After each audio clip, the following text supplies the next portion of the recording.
नमस्कार। आज वेट घटाउने एकदमै सरल र उपयोगी तरिका लिएर उपस्थित भएको छु। के तपाईँले कहिल्यै सोच्नु भएको छ हाम्रो पुर्खाहरू दिनभरि खाइरहँदैनथे तैपनि उनीहरू हामीभन्दा बढी फुर्तिला र स्वास्थ्य थिए। आजको आधुनिक युगमा हामी बिहान उठेदेखि राति नसुत्तासम्म केही न केही खाइरहेका हुन्छौँ। यही कारण मोटोपना, मधुमेह, उच्च रक्तचाप, थकान तथा अल्छीपना हाम्रो जीवनको हिस्सा बनेका छन्। आजको भिडियोमा हामी एउटा यस्तो शक्तिशाली तरिकाको बारेमा कुरा गर्दैछौँ जसले केवल तौल मात्र घटाउँदैन, तपाईँको शरीरलाई भित्रैदेखि सर्भिसिङ गर्छ। यसको नाम हो इन्टरमिटेन्ट फास्टिङ। इन्टरमिटेन्ट फास्टिङ के हो, यसले कसरी काम गर्छ र यसको पछाडिको विज्ञान के हो, आउनुहोस् विस्तारमा जानौँ। धेरैजनाले सोच्दछन् इन्टरमिटेन्ट फास्टिङ एउटा डाइट प्लान हो, तर होइन। यो के खाने भन्दा पनि कति बेला खाने भन्ने एउटा इटिङ प्याटर्न हो। यसमा हामी दिनको 24 घण्टालाई 2 भागमा बाँड्छौँ, फास्टिङ विन्डो र इटिङ विन्डो। इन्टरमिटेन्ट फास्टिङ 16 र 8 को फर्मुलामा आधारित छ। 16 घण्टा केही पनि नखाने समय हो भने 8 घण्टा खानेकुराहरू खाने समय हो। जस्तो आज बेलुका 6 बजी खाएर भोलि बिहान 10 बजे मात्र खाने।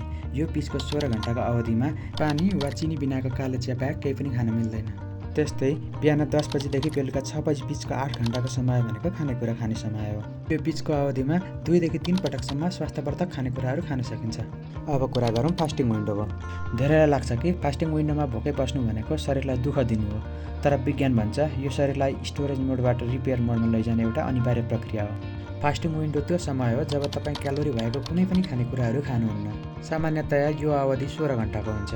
हाम्रो शरीरले शरीर सञ्चालनका लागि 2वटा इन्धन प्रयोग गर्छ, एउटा चिनी र अर्को बोसो। जब हामी खाना खान्छौँ शरीरले पहिले चिनी जलाउँछ, बाँकी रहेको चिनी लिभरमा ग्लाइकोजनको रूपमा जम्मा हुन्छ। खाना खाएको 4 घण्टासम्ममा शरीरले लगभग सबै खाना पचाइसक्छ र रगतमा चिनीको मात्रा कम हुन्छ। खाना खाइसकेको 4 देखि 12 घण्टाको अवधिमा जब रगतमा चिनी सकिन्छ, शरीरले लिभरमा जम्मा भएको ग्लाइकोजन प्रयोग गर्न थाल्छ। खाना खाएको 12 घण्टापछि जब लिभरमा भएको ग्लाइकोजनको स्टक पनि सकिन्छ, शरीरसँग अर्को विकल्प हुँदैन। अब यसले बाध्य भएर तपाईँको पेट, कम्मर र शरीरमा जमेर बसेको बोसोलाई गालेर इन्धनको रूपमा प्रयोग गर्न थाल्दछ। यदि तपाईँले 12-14 घण्टाभन्दा लामो फास्टिङ विन्डो राख्नु भएन भने तपाईँको शरीरले कहिल्यै पनि बोसो जलाउने अवसर नै पाउँदैन। त्यसैले फास्टिङ विन्डो जति लामो हुन्छ बोसो उति नै छिटो पग्लिन्छ। अब कुरा गरौँ इटिङ विन्डोको। यो त्यो समय हो जसमा तपाईँ आफ्नो दिनभरिको आवश्यक पोषक तत्त्वहरू लिनुहुन्छ। सामान्यतया इटिङ विन्डो 8 घण्टाको हुन्छ। इटिङ विन्डोको मुख्य उद्देश्य शरीरलाई भोकमरीबाट बचाउनु र आवश्यक पोषण दिनु हो, तर यसको पनि एउटा नियम छ। अनुसन्धानहरूले भन्छन् कि हाम्रो पाचन प्रणाली सूर्यको प्रकाशसँगै बढी सक्रिय हुन्छ। मध्याह 12 बजेसम्म पाचन प्रक्रिया एकदम सक्रिय हुन्छ भने 12 बजे पछाडि सक्रियता कम हुँदै जान्छ र सूर्यास्त पछाडि लगभग निष्क्रिय नै रहन्छ।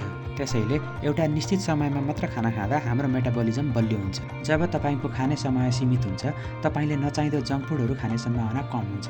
इटिङ विन्डो राख्नुको कारण शरीरलाई मेटाबोलिक फ्लेक्सिबिलिटी सिकाउनु हो, अर्थात् खाना खाँदा ऊर्जा लिने र नखाँदा शरीरमा जमेको बोसो प्रयोग गर्ने क्षमता विकास गर्नु हो। जर्नल अफ फिजियोलोजीमा प्रकाशित एक अनुसन्धान अनुसार जो मानिसले आफ्नो खाने समयलाई 8 देखि 10 घण्टामा सीमित गर्दछन्, उनीहरूको शरीरको इन्टर्नल क्लक राम्रोसँग चल्छ। यसले राति राम्रो निद्रा लाग्ने, दिउँसो धेरै फुर्तिलो हुने र हर्मोनहरू सन्तुलनमा रहने देखिन्छ। धेरैलाई लाग्छ फास्टिङ भनेको तौल घटाउनु मात्र हो, तर वैज्ञानिक रूपमा हेर्ने हो भने यसले हाम्रो शरीरको सफ्टवेयर नै अपडेट गरिदिन्छ। विभिन्न अनुसन्धानहरूले यसका अचम्मका फाइदाहरू देखाएका छन्। अटोफ्याजी यो एउटा ग्रिक शब्द हो जसको अर्थ हुन्छ सेल्फ इटिङ, अर्थात् आफैलाई खानु। सुन्दा डरलाग्दो लागे पनि यो शरीरका लागि वरदान हो। जब हामी 16 घण्टाभन्दा बढी भोको बस्छौँ, हाम्रो शरीरमा पोषक तत्त्वको कमी हुन्छ। यस्तो बेला शरीर सर्भाइभल मोडमा जान्छ। शरीरले बाहिरबाट खान नपाएपछि भित्रै रहेका पुराना काम नलाग्ने प्रोटिनहरू र क्षतिग्रस्त कोशिकाहरूलाई खोजेर इन्धनको रूपमा प्रयोग गर्न थाल्दछ। सन् 2016मा जापानी वैज्ञानिक योसिनोरी ओसुमीले यही प्रक्रिया पत्ता लगाए बापत नोबेल पुरस्कार पाएका थिए। यसले के गर्छ भने तपाईँका पुराना कोषहरूलाई रिसाइकल गरेर नयाँ र स्वास्थ्यकर कोषहरू बनाउन मद्दत गर्दछ। यो ठ्याक्कै एउटा पुरानो घरको मर्मत गरेर नयाँ बनाए जस्तै हो। यसले क्यान्सर र अल्जाइमर्स जस्ता रोगहरू लाग्नबाट समेत बचाउन सक्छ। मधुमेह नियन्त्रण। हामीले जति पटक खान्छौँ शरीरले त्यति नै पटक इन्सुलिन हर्मोन निकाल्दछ। यदि हामी दिनभरि खाइरहन्छौँ भने शरीरमा इन्सुलिनको मात्रा सधैँ उच्च रहन्छ। धेरै इन्सुलिन हुनु भनेको शरीरले बोसो जम्मा गरिरहनु हो। बिस्तारै हाम्रा कोषहरूले इन्सुलिनलाई चिन्न छोड्छन्, जसलाई इन्सुलिन रेसिस्टेन्स भनेर भनिन्छ। यही नै टाइप 2 डायबिटिजको मुख्य कारण हो। फास्टिङ गर्दा इन्सुलिनको मात्रा वात्तै घट्छ। जब इन्सुलिन तल झर्छ, शरीरले बल्ल जम्मा भएको फ्याटलाई प्रयोग गर्ने अनुमति पाउँदछ। विभिन्न अनुसन्धानहरूले देखाएको छ कि इन्टरमिटेन्ट फास्टिङले रगतमा चिनीको मात्रा 3 देखि 6% र इन्सुलिनको मात्रा 20 देखि 31% घटाउन सक्छ।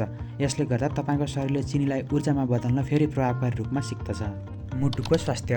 मुटु रोगको ठूलो कारण अक्सिडेटिभ स्ट्रेस र शरीरभित्र हुने इन्फ्लामेसन हो। जब हामी फास्टिङ गर्छौँ, शरीरले ऊर्जाको लागि ग्लुकोजको सट्टा किटोन्स बढीहरू प्रयोग गर्न थाल्दछ। किटोन्स मुटुको लागि क्लिन फ्युल मानिन्छ। विभिन्न अनुसन्धानहरूका अनुसार इन्टरमिटेन्ट फास्टिङले खराब कोलेस्ट्रोल, एलडिएल, ट्राइग्लिसराइड्स र उच्च रक्तचापलाई घटाउँदछ। यसले शरीरमा हुने सी-रिएक्टिभ प्रोटिन जस्ता जलन गराउने तत्त्वहरूलाई कम गर्दछ। सरल भाषामा भन्दा यसले रगतका नलीहरूलाई सफा राख्न र मुटुलाई कम मेहनतमै धेरै काम गर्न सक्षम बनाउँदछ। मस्तिष्कको कार्यक्षमताको वृद्धि। फास्टिङ गर्दा मस्तिष्कमा एउटा विशेष खालको प्रोटिन बढ्दछ जसलाई ब्रेन डिराइभ्ड न्युरोट्रोपिक फ्याक्टर भनिन्छ। यसलाई वैज्ञानिकहरू मस्तिष्कका लागि मल अथवा फर्टिलाइजर फर द ब्रेन भन्छन्। फास्टिङ गर्दा उत्पादन हुने सो विशेष प्रोटिनले नयाँ स्नायु कोषहरूको विकास गर्न र पुरानालाई जोगाउन मद्दत गर्दछ। यसले गर्दा मानिसको एकाग्रता, सम्झने शक्ति र सिक्ने क्षमता बढ्दछ। मुसाहरूमा गरिएको अनुसन्धानले देखाएको छ कि इन्टरमिटेन्ट फास्टिङले मस्तिष्कको उमेर बढ्ने प्रक्रियालाई सुस्त बनाउँदछ र डिप्रेसन एवं एन्जाइटीसँग लड्न पनि मद्दत पुर्याउँदछ। तर एउटा कुरा याद राख्नुहोस्, यी सबै फाइदाहरू तब मात्र मिल्दछन् जब तपाईँ आफ्नो इटिङ विन्डोमा पोषिलो खाना खानुहुन्छ। यदि 16 घण्टा फास्टिङ गरेर 8 घण्टा चाहिँ जङ्क फुड खानुभयो भने अटोफेजी प्रक्रिया बिथोलिन सक्छ। त्यसैले गुणस्तरीय खानामा ध्यान दिनु एकदमै जरुरी छ। इन्टरमिटेन्ट फास्टिङ कसले गर्नु हुँदैन? गर्भवती र स्तनपान गराउने महिलाहरू। बच्चालाई निरन्तर पोषण चाहिने हुनाले फास्टिङ हानिकारक हुन सक्छ। इटिङ डिसअर्डर भएका व्यक्तिहरू जसलाई पहिलेदेखि नै एनोरेक्सिया र बुलिमिया जस्ता समस्याहरू छन्। टाइप 1 डायबेटिक्सका बिरामीहरू। इन्सुलिन लिइरहेका बिरामीहरूमा सुगर एकदमै कम, हाइपोग्लाइसेमिया हुने डर हुन्छ। अत्याधिक दुब्लो मान्छे जसको बिएमआई 18.5 भन्दा कम छ। बालबालिकाहरू जो 18 वर्षभन्दा मुनिका छन् उनीहरूको विकास भइरहेको अवस्थामा पर्याप्त पोषण चाहिन्छ। त्यसैले यी व्यक्तिहरूका लागि इन्टरमिटेन्ट फास्टिङ उपयुक्त हुँदैन। साथीहरू, इन्टरमिटेन्ट फास्टिङ कुनै जादुको छडी होइन, यो एउटा जीवनशैली हो। फास्टिङको समयमा पानी प्रशस्त पिउनुहोस् र खाने समयमा जङ्क फुड होइन, पौष्टिक आहार खानुहोस्। हवस् त, आजलाई यति नै। तपाईँलाई भिडियो कस्तो लाग्यो कृपया प्रतिक्रिया दिनुहोला। भिडियो अन्तिमसम्म हेरिदिनु भएकोमा धन्यवाद।